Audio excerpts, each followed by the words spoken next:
जो क्राइसिस चल रहे हैं हमारी मीन टू से कि बहुत ही डाउन क्राइसिस चल रहे हैं पाकिस्तान में। मैं खुद इस चीज़ को एक एक चीज़ इतनी महंगी हो चुकी है ना।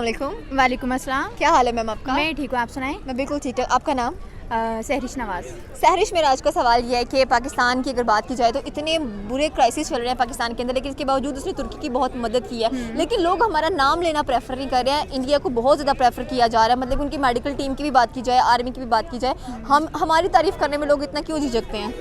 क्योंकि फ़र्स्ट ऑफ ऑल तो कहते हैं पाकिस्तान पहले अपने आप को इतना डाउन कर चुका हुआ है ना। जो भी हालात चल रहे हैं आपको भी पता है पाकिस्तान के। हाँ, टर्की के लिए जो किया है उसमें हमें पाकिस्तान को अप्रिशिएट करना चाहिए, क्योंकि टर्की ने बहुत ज़्यादा हेल्प किया, मेडिसिन में के लिए भी की है, उनकी ग्रॉसरीज के लिए भी की है।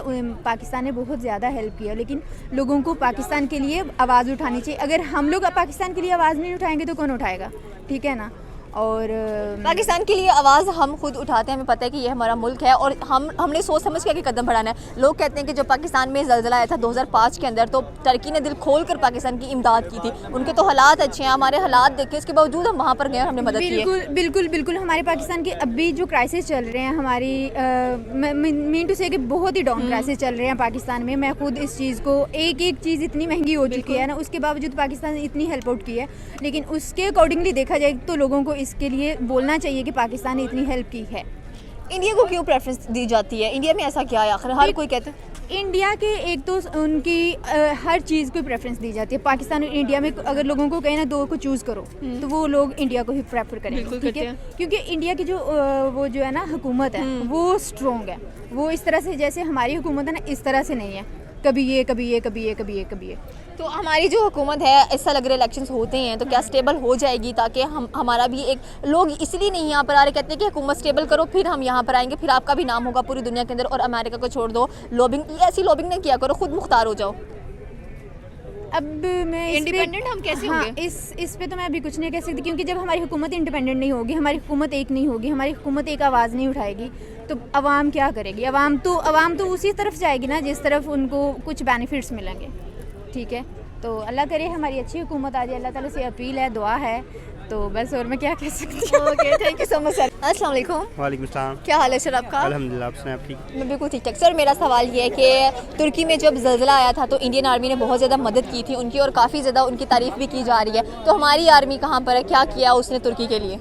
देखिए, हमारे यहाँ तो खुद सैलाब आया हुआ है। बाकी ये कि हमारे जिस तरह के मसाइल चल रहे हैं ऑब्वियसली वो तुर्की को भी पता है, और जाहिर सी बात है बतौर मुसलमान मुल्क हमारे अंदर वो दर्द तो मौजूद है उनका, और हम दुआएं कर सकते हैं जिस तरह के क्रूशल स्टेज से हम खुद गुजर रहे हैं। आपको पता है कि हम खुद IMF के दर पे हैं, और जिस तरह की सिचुएशन चल रही है उस सूरत हाल में सिर्फ दुआएं ही बचती हैं, दवा तो हम कर नहीं सकते। बिल्कुल।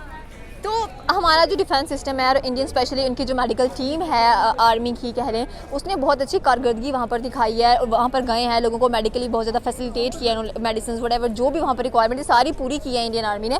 हमारी जो आर्मी है हमारे मसलों में इतनी ज़्यादा उलझी हुई है, बल्कि वो तो अपना फ़र्ज़ सरहदों पर भी पूरा नहीं कर रही हैं और यहाँ पर आकर सियासी चीज़ों में घुस गई हैं। तो उनको दूर नहीं रहना चाहिए इन चीज़ों से? नहीं, बिल्कुल सही कह रहे हैं आप, लेकिन बात ये है कि ये ह्यूमन क्राइसिस है, ये इंटरनेशनल लेवल का ह्यूमन क्राइसिस है। तो इंडिया जो है वो सपोर्ट कर रहा है, ऑब्वियसली उसका बड़ा बेहतरीन रोल है और अप्रिशिएट करना चाहिए इस चीज़ को, क्योंकि ये नहीं है कि पाकिस्तानी इंडिया की कोई क्लैश चल रहा है और हमने आपस में कोई मुकाबला करना है। ये एक ह्यूमन क्राइसिस है और उसमें सारे ममालिक को बराबर की शिरकत जो है वो अपनी करनी चाहिए, अपनी पार्टिसिपेशन वहाँ पर शो करनी चाहिए। इंडिया इसलिए बेहतर एफर्ट कर रहा है क्योंकि वो बड़ा अभी जो है वो मामलात उनके बड़े अच्छे चल रहे हैं, इकोनॉमिकली बड़ा स्टेबल चल रहा है, सारी चीज़ें बड़ी बेहतरीन चल रही है। पाकिस्तान क्योंकि अभी काफ़ी डिस्टेबिलिटी है यहाँ पर, आपको पता है इकोनॉमिक भी हालात अच्छे नहीं हैं, पॉलिटिकली भी बहुत मसाइल चल रहे हैं, तो इस वजह से पाकिस्तान शायद कंपैरेटिवली उस जगह पे मौजूद इस वक्त नहीं है जिस जगह पर और जिस स्टेबिलिटी को इंडिया फील कर रहा है। तो मेरे ख्याल में इंडिया को वाक़तन हम तो बतौर इंसान इंडिया को अप्रिशिएट करना चाहिए, उनकी एफर्ट्स को अप्रिशिएट करना चाहिए, और वाकई वो काबिल तहसीन है, उनका काम काबिल तहसीन है। हम कब तक अपनी पॉलिटिकल और कह लें कि इकोनॉमिकल जो क्राइसिस है इनको स्टेबल कर सकते हैं ताकि हमारा भी नाम हो और हम भी पहले इमदाद करने के लिए पहुँचे जैसे बाकी ममालिक हमारी इमदाद करने के लिए पहुँच जाते हैं? टाइम लगेगा, जाहिर सी बात है, और जाहिर सी बात है जिस तरह से आप बात कर रही हैं इस्टेब्लिशमेंट की इंटरवेंशन की, तो वो जितनी महदूद होगी उतना हमें फ़ायदा होगा। और जब तक ये महदूद नहीं होगी तब तक आपने देखा है कि हमने माशाल्लाह से 75 सालों में एक दफ़ा भी पूरी जो है ना वो 5 साल किसी वज़ीर आज़म को नहीं करने दिए। तो जब तक कोई वज़ीर आज़म ख़ुद को स्टेबल और महफूज नहीं समझेगा तो मेरा नहीं ख्याल कि वो मुल्क के लिए कोई काम कर सकेगा। और इंडिया की अगर आप मिसाल लें तो आप देखें ना, मोदी साहब की अब तीसरी गवर्नमेंट आने को है, ठीक है, और ये लग रहा है कि वो तीसरी दफ़ा भी प्राइम मिनिस्टर बन जाएंगे। इस तरह की सिचुएशन क्रिएट हुई। तो जब इतना महफूज ख़ुद को वज़ीर आज़म समझता है और वो ख़ुद के अंदर अपने एक कॉन्फिडेंस फील करता है तो फिर वो ऑब्वियसली मुल्क के लिए काम करता है। तो इमरान खान साहब, नवाज शरीफ साहब, आसिफ अली जरदारी साहब, वो उस कदर ख़ुद को सिक्योर सेफ नहीं समझते जिस कदर मोदी साहब वहाँ पे कर रहे हैं। तो ये वजह है, जब तक ये सिक्योरिटी नहीं आएगी तब तक मेरे ख्याल में जो है वो पाकिस्तान उस सूरत हाल में नहीं आ सकता जिसमें इंडिया है। Thank you so much. वालेकुम सलाम। आपका नाम? तलहा। तलहा, मेरा सवाल ये है कि पाकिस्तान चाहे जितनी मर्जी मदद कर ले किसी भी मुल्क की, किसी भी सिचुएशन में खड़ा हो जाए किसी भी मुल्क के साथ, लेकिन पाकिस्तान को कभी तारीफ सुनने को नहीं मिलती। क्या वजूहत हैं? आई थिंक अवेयरनेस की इश्यूज़ हैं और आई थिंक हम लोग सही तरह लोगों को बताते नहीं हैं कि हम लोग क्या कर रहे हैं ग्राउंड लेवल पे। क्योंकि इवन कि अगर आप सऊदीया में देख लें जहाँ पे हमारे पाकिस्तानी हज के लोगों के लिए इतनी मदद कर रहे हैं लेकिन ग्राउंड लेवल पे कोई रिस्पेक्ट नहीं है। और also I think political issues भी हैं क्योंकि कंट्रीज़ टू कंट्रीज़ वेरीज़ करती हैं और हमारे साथ काफ़ी पॉलिटिकल इश्यूज़ हैं। तो इस वजह से मेरे ख्याल से मेन इशू है ये।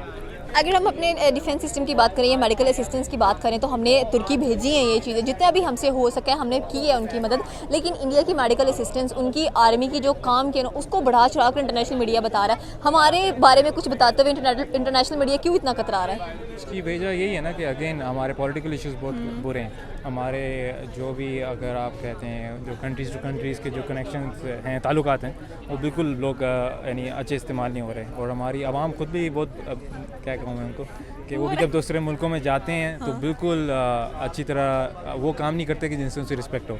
इंडियंस की क्यों रिस्पेक्ट है? क्योंकि वो हर जगह पे अपने आप को मनवाते हैं, हर चीज़ में गैस करते हैं और वो अपने आप को बनाते हैं। और उनका मीडिया बहुत स्ट्रॉन्ग है। हमारा अनफॉर्चुनेटली मीडिया बहुत ही वीक है। हमारे मीडिया में सिर्फ बैड न्यूज़ मिलती है। इवन कि हमारे कंट्री के अंदर बहुत बैड न्यूज़ है। मतलब आधा डिप्रेशन हमें हमारे मीडिया की वजह से हुआ है। आधा प्रेशर हमारा मीडिया है। अब आप काम कर रही हैं, एक अच्छा काम कर रही हैं, लेकिन जो बाहर बेचारे लोग हैं, यानी मैं अगर पाकिस्तान की कोई भी न्यूज़ देखूँ मुझे सिर्फ बैड न्यूज़ मिलती है। और इंडिया बहुत इस चीज़ को प्रमोट कर रहा है। इंडिया अनफॉर्चुनेटली अगर आप पाकिस्तान के बारे में सबसे पहले फर्स्ट पेज में हमारी बुराइयाँ दिखाता है।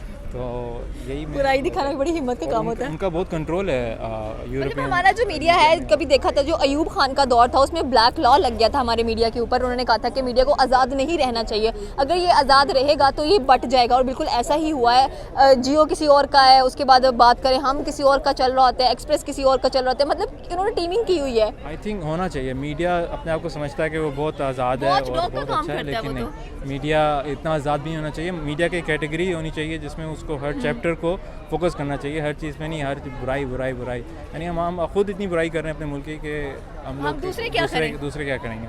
तो हम खुद चांस दे रहे हैं लोगों को। लेकिन अच्छी बात ये है कि यानी कितने बच्चे यानी अच्छी पोजीशन लेते हैं, काफ़ी कैटेगरी में वो काम कर रहे हैं, स्पोर्ट्स में काम कर रहे हैं। क्यों नहीं आप उनको प्रमोट करते? उनको भी प्रमोट करना चाहिए, तो फिर अच्छी बात है। Okay, thank you so much. अस्सलाम वालेकुम। जी वालेकुम सलाम। क्या हाल है सर आपका? अल्लाह का शुक्र है। सर मेरा सवाल आज का ये है कि जब तुर्की में इतना बुरा कह लें कि ज़लज़ला आया हुआ है, हर मुल्क उनकी इमदाद कर रहा है, पाकिस्तान ने भी उसकी इमदाद की है। हालांकि पाकिस्तान खुद इस सिचुएशन में नहीं है कि किसी दूसरे की इमदाद कर सके, लेकिन फिर भी हमारे डिफेंस, हमारे आर्मी, हर एक ने वहाँ पर जाके बहुत मदद की है। लेकिन पाकिस्तान का नाम क्यों नहीं लिया जा रहा? क्या वजूहत हैं? और इसके बरअक्स अगर देखा जाए तो इंडियन आर्मी, उनकी सेवा, मतलब कि जो कुछ उन्होंने किया हुआ है उसको बहुत प्रोमिनेंट किया जा रहा है। तो पाकिस्तान का नाम हम तो सुन रहे हैं, हम तो रोज़ाना न्यूज़ में देखते हैं अगर पाकिस्तान के नाम जो रेस्क्यू टीमें गई और जो ज़लज़ला मदगान की मदद कर रहे हैं, हम तो नाम सुन रहे हैं पाकिस्तान का नाम। इंटरनेशनल मीडिया क्यों नहीं इस चीज़ को इतना ज़्यादा कह लें कि प्रायोरिटी? इंटरनेशनल मीडिया शायद जेलस हो रहा है कि पाकिस्तान का नाम आए, इस वजह से जेलस हो रहा होगा। लेकिन पाकिस्तान का जो इमदाद है वो तो आपको भी पता है, भेजी हुई है, गई है,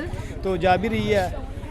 तो इंटरनेशनल मीडिया पता नहीं किस वजह से नहीं दे रहा है, या अमेरिका का मसला होगा।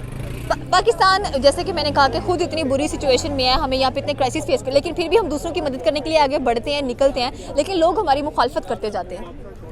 ये कुछ हिंदुस्तान की वजह होती है। जो हिंदुस्तान जो पाकिस्तान का जहाँ नाम आए वो दबाने की कोशिश करता है। तो पाकिस्तान तो अल्हम्दुलिल्लाह मदद करता रहता है। पाकिस्तान में, हिंदुस्तान में एक दफ़ा मसला बना था, पाकिस्तान ने उधर भी इमदाद भेजी, लेकिन पाकिस्तान इस सिचुएशन में नहीं आया। लेकिन हम इंसानी हमदर्दी के नाते मदद करनी पड़ती है, तो पाकिस्तान मदद तो करता है। पाकिस्तान ऑफ कोर्स मदद करता है, हमें नज़र भी आता है कि पाकिस्तान कितनी मदद कर रहा है इस वक्त तुर्की की। इनफैक्ट 2005 के अंदर जब यहाँ पर ज़लज़ला आया था, तुर्की ने दिल खोल कर पाकिस्तान की इमदाद किया था। उस तरह से हम लोग नहीं कर पाए, लेकिन फिर भी जितनी की है एटलीस्ट लोगों को अप्रिशिएट करना चाहिए पाकिस्तान को। जी बिल्कुल अप्रिशिएट करना चाहिए पाकिस्तान को। इंडिया हमारे मुखालिफ क्यों रहता है हमेशा से, हालांकि हम दिल खोल के इंडिया हमारा असली दुश्मन है, ये कभी पाकिस्तान का दोस्त नहीं हो सकता। जैसा कि हमारे बड़ों ने बुज़ुर्गों ने भी फरमाया कि हिंदुस्तान पे कभी इत्माद ना करना।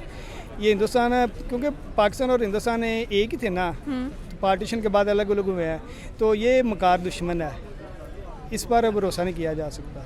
मतलब इंडिया जो भी कुछ बोलता है वो पाकिस्तान के अगेंस्ट ही रहता है हमेशा, चाहे कोई पाकिस्तान ने कोई चीज़ की है नहीं की है, इसके बावजूद भी पाकिस्तान अच्छे काम करता है तब भी बुरा ही बन जाता है। हाँ जी, वो ना जब भी इनके प्राइम मिनिस्टर के बेडरूम में चूहा भी घुस जाए तो वो पाकिस्तान का ही नाम आएगा कि पाकिस्तान में छोड़ा। आपने देखा होगा कि नारोवाल में कोई कबूतर चला गया था उधर, तो उन्होंने कबूतर का भी इशू बना लिया था, पाकिस्तान से आया, ये पाकिस्तान ISI ने छोड़ा है। मतलब पाकिस्तान का डर है, पाकिस्तान का डर इनको सोने नहीं देता हिंदुस्तान को। ठीक हो गया, थैंक यू सो मच।